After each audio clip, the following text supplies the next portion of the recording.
I'm about to serve you all some tea.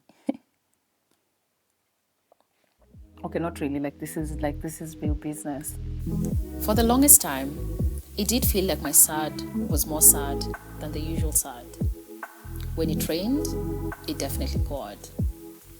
Consider this podcast a love letter from me to you. Let's unpack.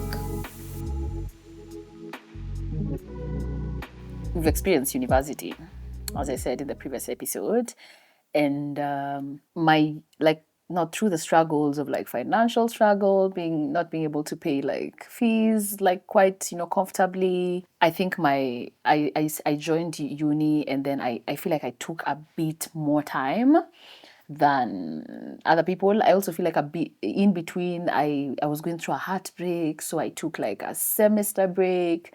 There were very like many breaks in between, so I ended up graduating way after COVID. I have no memories of like how that period was, but I remember just being focused on my business and just doing life. So many things had changed then. I remember my best friend just moved back home, and we used to live like around each other. So there was a bit of difficulty during that period. And now I'm focusing on my business. So many things are happening, that period, a lot of mental health issues. Although I don't remember like any incidences of panic or anything. At this time, I was really focused on my business. I was deep in my independent woman bag. I was paying my bills. I'd already, like had a conversation with my mom where I'm just like, you know what, mom, I'm gonna be paying my bills. I got this. You don't have to worry. And my three business was making me like enough money for me, considering I've told you guys I was already thinking about my finances, and I'm just like, I can't afford a certain lifestyle. But now I started creating content, and I wanted to kind of find a way to fund my content, and nobody was going to do that apart from myself. So business was flourishing. And then I think I remember now me and my best friend deciding to move in together. I don't remember what had happened, but I believe it was the period either now she had moved back home, and then now she was supposed to come and live alone. She had started a business, and we decided to move in together. And I have been asked this question so many times, like, what happened between you and your best friend? I'm not going to mention names because I feel like this is still something that has not been discussed, and actually might never be discussed. It's one of those stories that for now is very much one-sided. It's gonna be me narrating what happened in my POV. In therapy, I have learned about, like the parent voice and like the child voice inside you. And I think now through my living with my best friend, I did realize a lot of things about myself. And so many people have asked me what happened. And I think some people assume there was some sort of drama, either maybe involving a boy or involving like something, dramatic, something like either we argued or had like a big fight. But I honestly feel like it was more painful than that. I just remember, like, how I can narrate it is we lived in this house together. And I remember when we moved in together, I had this almost like worries. We had moved into a bigger house. I was living in like a bed sitter. So now this is a bigger house. Everyone has their room. And now I've already explained to you guys how I grew up, and like some of these things now are new for me. Yes, I had like my own bed in my bed sitter, but it was, yes, my space, but now I did have my own room. I did have my own space. And I moved in with my best friend, and I remember just telling her, I don't have anywhere to call like my home, and like I don't have anywhere to go to, like especially like let's say during the weekends. I would really appreciate if like we made this space, like very homey and also very comfortable. And that involves, us like just talking about boundaries around like who's gonna be able to like come into our space and who's not able to come into our space. Me and my best friend, we had started like we knew each other from way back like in high school. I noticed that, like now later on, I come to realize that I was still using the same formulas of interaction with her that I was using from when I met her, which one it was in high school. So this is way after. It's like we are deep in uni. I'm still like trying to finish my university because I told you like there was so many breaks. So there's a period where I'm still trying to go back to uni, and like I still have some few classes and I'm trying to graduate. So it's like the last lap, it's like that struggle period. It's emotions of anxiety. I'm not sure I'm gonna graduate and all of that. I'm leaving this house. My best friend has a business. She's doing the business in the house. I'm also doing my business in the house. We're both supposed to pay bills. And I think the only conversation we had around like boundaries was just basically around who's supposed to like get into a space and who's not supposed to get into a space. And I just remember now afterwards I realized that I like the way I grew up, I was not the type to like do chores. In my dad's house, like people used to do chores and like it used to be amongst us. Like we would have like things to do. But I remember always running away from chores. Like I'm just like none of my business. And I think also like growing up with my mom, and I used to live with my cousins, they used to do most of the chores. So this now came to like kind of cause like some small arguments, like you're living with someone, there's now there's the difference, who's going to be doing this, who's doing this. So I think we never really had arguments around that, but I just remember now afterwards feeling like, oh my god, I was actually quite like, like dependent. Like I expected her to take care of me, but I was not really taking care of myself in this situation. And it's in small things like, like helping with house chores. So I think we got to a point where now communicating such small things like I'm not comfortable with this, I'm not comfortable with that became so difficult. And then me and her now got into like new relationships. And I remember, now this is something I'm learning in therapy, that I have a fear of abandonment. So based on, I guess, like my dad's like on and off relationship. And I don't know if that period where I stopped living with my mom, if I felt like she had like put me somewhere and now I didn't see her a lot. I don't know if that also caused like some sort of abandonment. And yeah, so I remember those feelings of abandonment that at that point I did not know what they were. And also of rejection started coming up when now I think she got into a new relationship. I would feel like we're not communicating, we're not spending a lot of time together, a lot of dynamics are changing.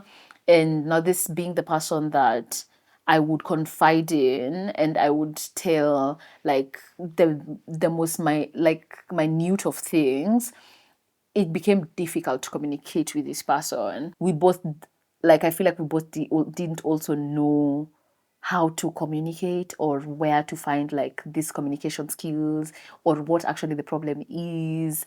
I think the scenario slowly and slowly started becoming kind of resentment. And I think there was those moments of like you come to the house and you can just feel someone's anger from the door. And there was a lot of silent treatment. It was so much. Like I feel like it was a lot. It was so much. Like you love, like it's like for me, I don't even know how that situation would have been handled. And I still don't know. Like, these are things that I now think about, and I'm just like, oh my God.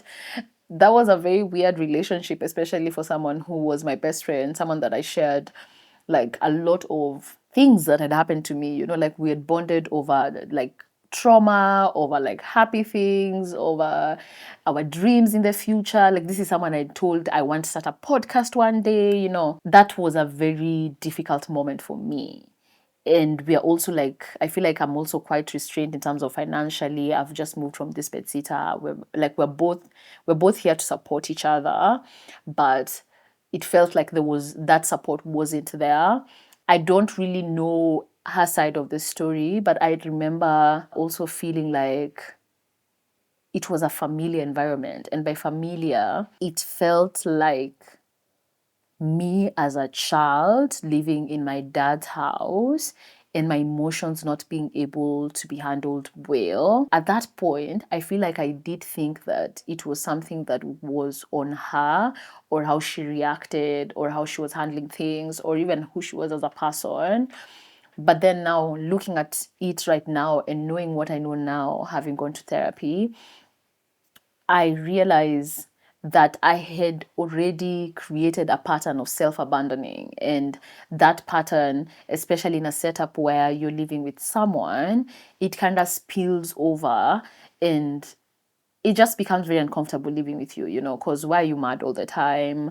Like, just moments of me being very silent. It's moments of me like not doing the my do like not doing like things that are bringing support to this setup, but just focusing on myself and like just being sad. And a big chunk of that period that I remember, especially living in the house, although we did have like such good memories, like she had a very nurturing energy. And I believe, now that I think about it, I was emotionally dependent on her, because I would have days where if we have argued and something has happened, I would I would feel like we have to solve this problem before like life continues, before I proceed to like create my content, before I proceed to like talk to people.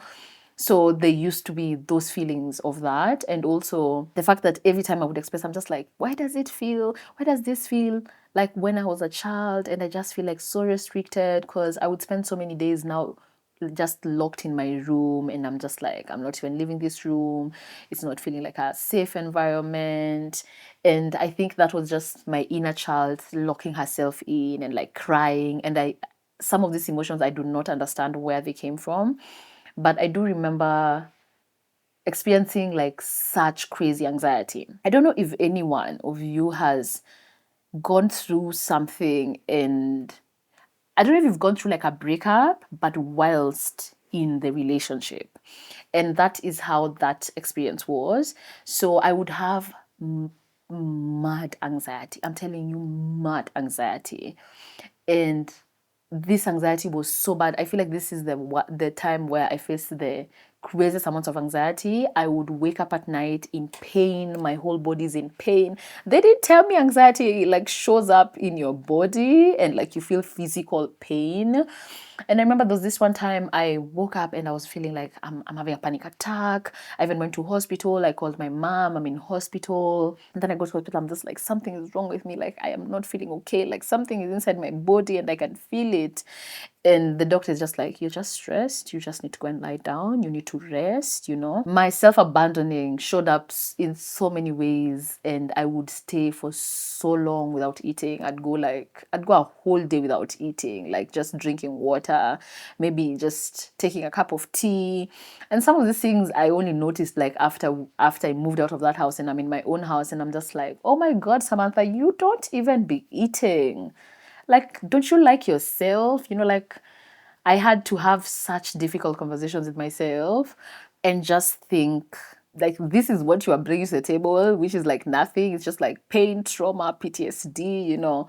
So I had like crazy moments of that. I remember this one time where like I had the worst anxiety attack of my life. I remember just being in bed and I was crying, and I'm crying uncontrollably. And you can imagine, I don't even know what's wrong with me. And when someone asks me, I'm just like, I don't know what's wrong. Like, I'm just feeling bad. Once we had like a conversation, because we would have like some conversations of like trying to fix things, like what's happening.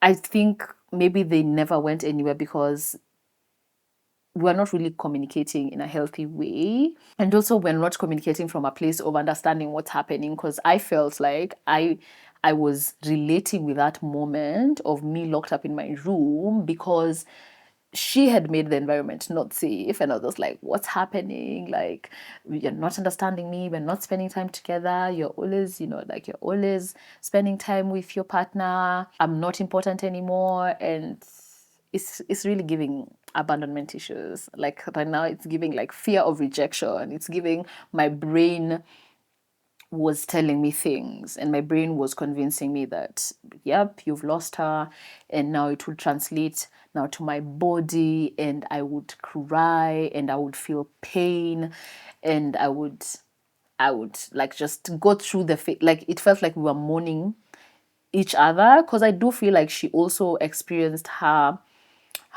emotions in the same space, although I don't remember like seeing it, but I do remember that when we were mad, we were both mad, but we're not talking about it. It just became so like we just became so unfamiliar to like each other. It was one of those like sad things. Like it was one of those sad things because it's something that I actually think about till date, and it's been years. I'm just like, wow, like trauma really did that, like I don't know what was happening, I don't know what happened. And I think that's when you have like conversations with your friends, that's when you're just like, oh, that's what I did, that's what like I like, that's my contribution to, like hurting this other person. But in such a dynamic, like when we started almost becoming like two strangers living in one house, it was a suffocating like space, and we were not able to navigate around it, and it became so difficult, and we're not sharing this like with anyone. We're both like, I feel like for me especially, it was a relationship, or rather a friendship, that I posted and that I would post about, and I would share how much I love her, and I would express myself. Like that was our type of relationship. The way girls are, they're very lovey-dovey, they write paragraphs for each other. That was me and her. And later on, that happening, I feel like it made me close off in terms of like friendships.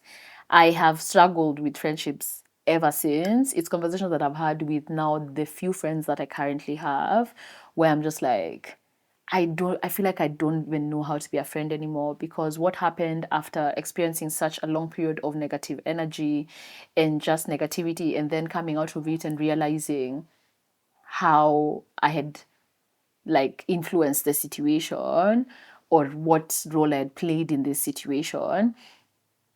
I feel like I kind of hated myself for it, and I started now turning those negative emotions towards me, and I'm just like, I'm a bad friend, I don't deserve this. And I think since then I have not, I actually feel like I've found it so difficult to make friends. Like, I have not made any new friends. If anything, I have just lost people, and I'm just like, you know what, it's all right.